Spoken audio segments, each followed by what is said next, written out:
डढ़िया लावे गेलै बड़ा का भैया है कारामा करवाई रुनु रे झुनो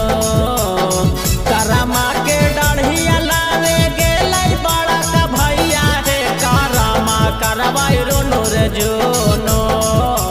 छोटा का भैया खाना है पोखरिया है कारामा करवाई रुनु रे झुनो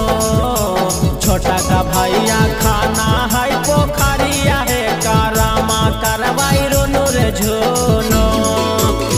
मंझला भैया लावे गेलै खीरावाया कुरिया है कारामा करवाई रुनु रे झुनो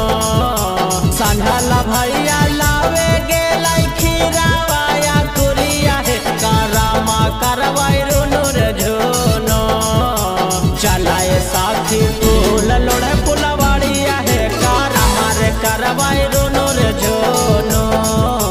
चलाए साथी फूल लोड़े फुलवाड़िया है कारामा रे करवाई रुनु रे झुनो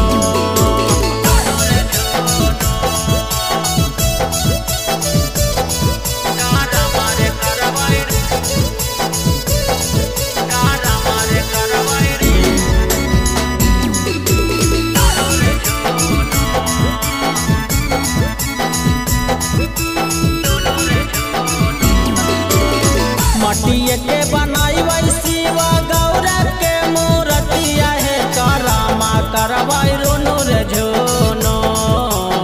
मटिए के बनाई शिवा गौरा के मूर्तिया है कारामा करवाई रुनु रे झुनो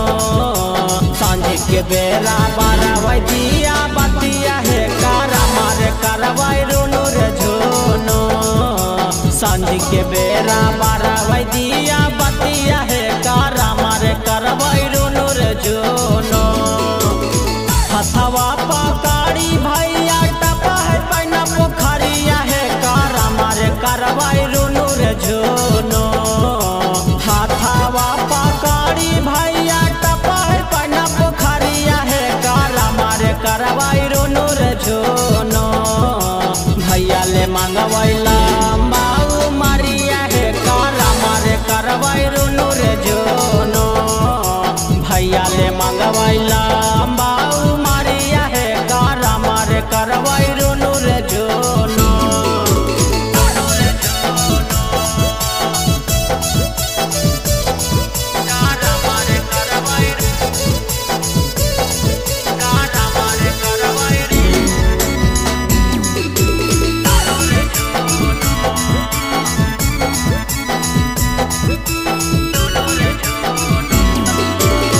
छोटू भैया लान दिल कई गोड़ा के पायलिया है पायलिया कराई झुनु रे झुनो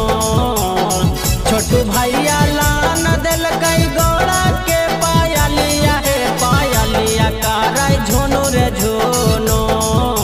साभे बहनी खेलवाई आधा झुमारिया है कारामा रे करवाई रुनु रे झुनो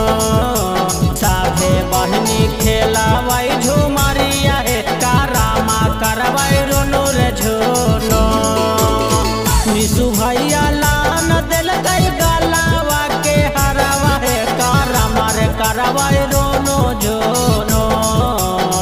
निशु भैया लान दिल कई गलावा के हरावा है कारामा रे करवाई रुनु झुनो साभे बहनी खेलवाई आधा झुमारिया है कारामा रे करवाई रुनु रे झुनो साभे बहनी खेलवाई झुमारिया है कारामा करवाई